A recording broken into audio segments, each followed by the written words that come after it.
নমস্কার, কেমন আছেন আপনারা সবাই? আশা করছি আপনারা সকলেই খুব ভালো আছেন এবং সুস্থ আছেন।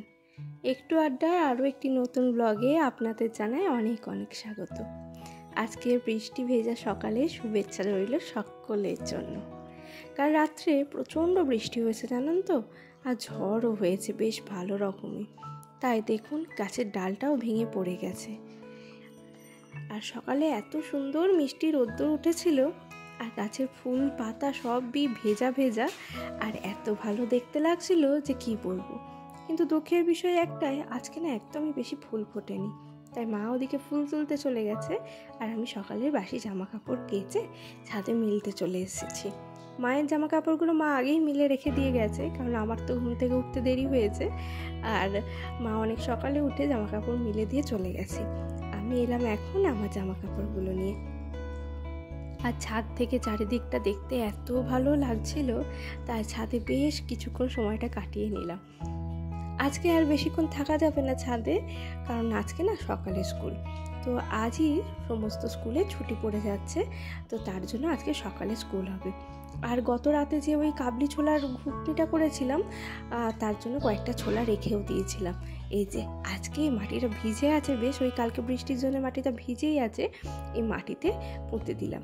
দেখা যাক গাছ হয় কি না হয়, গাছ হলে অবশ্যই কিন্তু সেটা আপনাদের সঙ্গে শেয়ার করব। দেখেছেন কি সুন্দর রোদ্দুরটা উঠেছে, কি ভালো লাগছিল, আর বেশ ঠান্ডা ঠান্ডা লাগছিল, আর রোদ্দুরটাতে না বেশ আরাম লাগছিল জানেন তো। তাই একটু রোদও পুড়িয়ে নিলাম। দেখুন এই দিকগুলো তো এত সুন্দর রোদ এসেছে, দেখতে যে কী ভালো লাগছিল। আর এ রান্নাঘরে এসে মা দেখি এখানে কুরকুরিদের ভাতটা বসিয়ে দিয়েছে। এটা হয়ে থাকলে অনেকটাই সুবিধা হয়, তাই মা আমাকে বলল যে ভাতটা হয়ে গেলে যেন আমি চাপা দিয়ে খানিকক্ষণ রেখে দিই, এটা তার মধ্যে এই ভাত হয়ে যাবে। আর মা এদিকে পুজো করতে বসে পড়েছে। তো মায়ের হয়েছে এই পুজো করা নিয়ে এখন অনেক সময়ের ব্যাপার, মানে এখন অনেকটা বড় জায়গা হয়েছে, ঠাকুরকে সাজাতে গোজাতেও কিন্তু বেশ অনেকটা সময় লেগে যায়। আর তাই মা সকাল সকালই এদিকে পুজোটাও করতে বসে পড়েছে। যেহেতু মা পুজো করতে বসে পড়েছে, তাই ভাতের ওদিকে আর যাবে না, তাই আমি রান্নাঘরটা এখন একটু সামলে নেব। যদিও এত সকালে রান্না হবে না, কিন্তু ওই বাইরের কুরকুরিদের জন্য ভাতটা এখন হয়ে থাকবে। তাই দেখুন মায়ের পুজো করাটাও আপনাদের সাথে একটু শেয়ার করে নিলাম।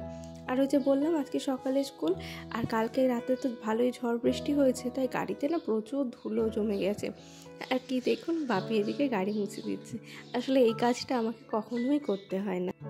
চলে এসেছি স্কুলে, দেখুন আমি একাই আছি, ছাত্রছাত্রী এসেছে তবে কুটি কয়েক। আসলে এত সকালে ওরা এখনও আসতে পারেনি, আসবে তবে ধীরে ধীরে, শেষের দিকে সবাই কিন্তু এসে গিয়েছিল।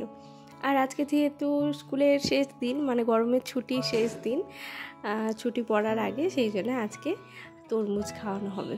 তাই দেখুন এই গরমে একটু ফল টল বাচ্চাদের খাওয়ানো হয়, তো আজকে স্যার নিয়ে এসেছেন তরমুজগুলো কিন্তু বেশ ভালোই লাল হয়েছে দেখুন। আর এদিকে আজকে ওদের আবদার ছিল ওরা পোস্ত খাবে, আর তার সাথে হয়েছে পোস্ত, টক ডাল, ডিম সিদ্ধ, আর এই যে তরমুজ। ওরা কিন্তু খুব খুশি। আবার কতদিন পর যে স্কুল খুলবে তার তো কোনো ঠিকানা নেই, সে 10 দিন হোক বা 1 মাস, অনেক কটা দিন ওদের সাথে দেখা হবে না। স্যার এদিকে ওদের সবাইকে লাইন করে দাঁড় করিয়ে তরমুজটা দিয়ে দিচ্ছে।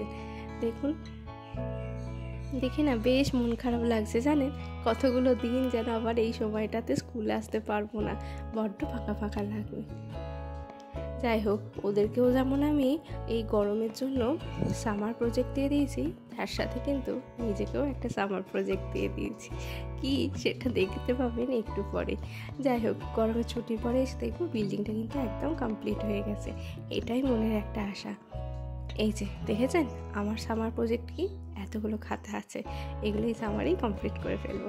তো চলুন আজকের মতো ব্লগটা এখানেই শেষ করছি। সবাই ভালো থাকবেন, সুস্থ থাকবেন।